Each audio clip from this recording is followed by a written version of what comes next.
The MX-5 Miata is celebrating its 35th anniversary this year. Mazda's been selling it since 1990 across 4 generations, and the newest one is about to become the oldest.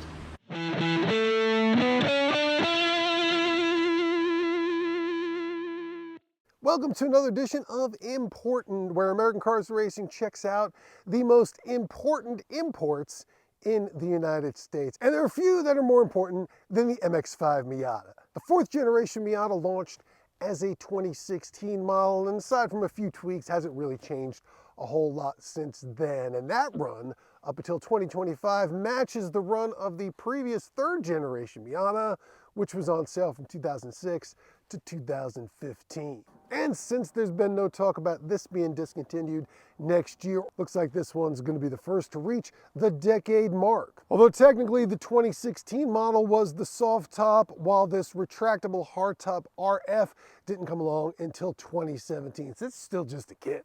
Now RF stands for retractable fastback, and while the roof is really more like a coupe's with flying buttresses, we're not going to argue about that. And since it's wet out today, I'm going to be leaving it closed for most of this video, but I will show you how it works just this once. So it's just a little flick of the switch on the dashboard, fully automatic. Roof slips back there. It takes about 13 seconds to complete the cycle. And there you are. Unlike the soft top Miata, what you end up with is more like a target top, although the back window does go away. So a lot of air comes flowing through here. And now I think I'm going to close this back. What a day to have a Miata, right? My kind of luck. I'm not going to complain. It's still a fun car. And what makes it fun? Well, having a curb weight of just 2,500 pounds and a Revy 2-liter 4-cylinder engine that looks great and is rated 181 horsepower and 155 pound-feet of torque. You've got an analog tachometer and speedometer and the cutest little infotainment system screen, which is only a touchscreen when you use an Apple CarPlay or Android Auto. Otherwise, use this knob down here to control it, which is next to an old-fashioned handbrake and the standard 6-speed manual transmission. Prices for the Miata start at $30,715 for a soft-top Sport, while this RF Grand Touring runs $38,735. This comes with a Sport Tune suspension featuring Bilstein shocks, a front shock tower brace, an induction sound enhancer to make it sound sportier in the cabin, and since it's grand, leather upholstered seats and a 9-speaker Bose audio system, because you need 9 speakers in here apparently. It also has a special track mode for the stability control system and an asymmetric limited slip differential, which is very much a Mazda zoom kind of thing that modifies the amount of lock based on whether or not you're on the throttle or off it. It's really needless to say this is small. That's kind of the point of the Miata, but at 6'1", it's maybe a little too small.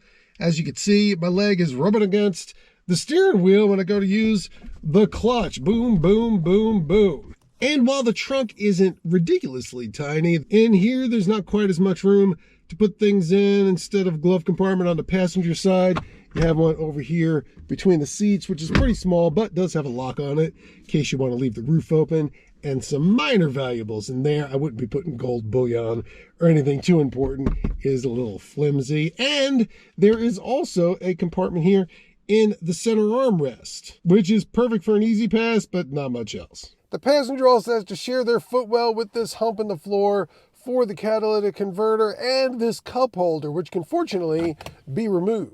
Top up, top down, soft top, hard top, there really is nothing like a Miata, especially from a mainstream brand. Closest thing to it is the Toyota GR86, but that's a fixed roof and it has back seats. And the crazy thing is, it was the same thing in 2016, except back then that car was called the Scion FRS. It's definitely a niche product, but it fills that niche perfectly. Just occurred to me, I don't think I've driven one of these since the RF came out in 2017, but it feels just like I remember it. The steering is so responsive, it feels like an extension of your arms, and even though the suspension is technically tuned to be sporty, it's not painfully stiff. And then there's the transmission, the clutch weight, the shifter placement and engagement, perfection. The stereotypical well-oiled machine. You almost get the impression they've been making cars like this for 35 years. Oh, right, they have. And maybe the best part about this is that while some cars feel old after a couple of years, after 9 years, this just doesn't seem dated. I mean, it's obviously missing a lot of razzle-dazzle that you find in cars today, but you don't miss that razzle-dazzle, because that's not what this car's about. In fact, when I get on a road like this, I start forgetting about that whole I don't fit thing. Sure, it feels very raw, but that's a big part of the appeal. This, at 55 miles an hour, feels like most cars at 155 miles an hour. They're all so refined and powerful that when you drive them slow, you just don't even have to drive them. This still takes a little effort, and the noise from the road and the gears meshing are all part of the fun. That's not to say it's painfully Spartan. A Grand Touring even gets some driver aids. You've got a blind spot warning system, automatic emergency brakes, and a lane departure warning system. And if you happen to choose the 6-speed automatic option, and I will not judge you if you do that, you get adaptive cruise control. Plus, these seats are excellent. Cushy on the bottom, very supportive on top. They hug you really nice in the curves. I've been in Miatas that I wanted to get out of after an hour, but I can spend all day in this one. As far as the future of the Miata, there's a lot of chatter and rumor about it. Is it going to be hybrid? Is it going to be all electric? I don't know when we're going to find out, but what I can tell you is, if this doesn't go hybrid or electric, I don't think they have to change a thing. Unless they can figure out how to scoop out a couple of more inches of legroom, but even if they can't, I think I can deal. Look, there's always going to be somebody out there that wants more power, but if that's you, this just isn't the car for you.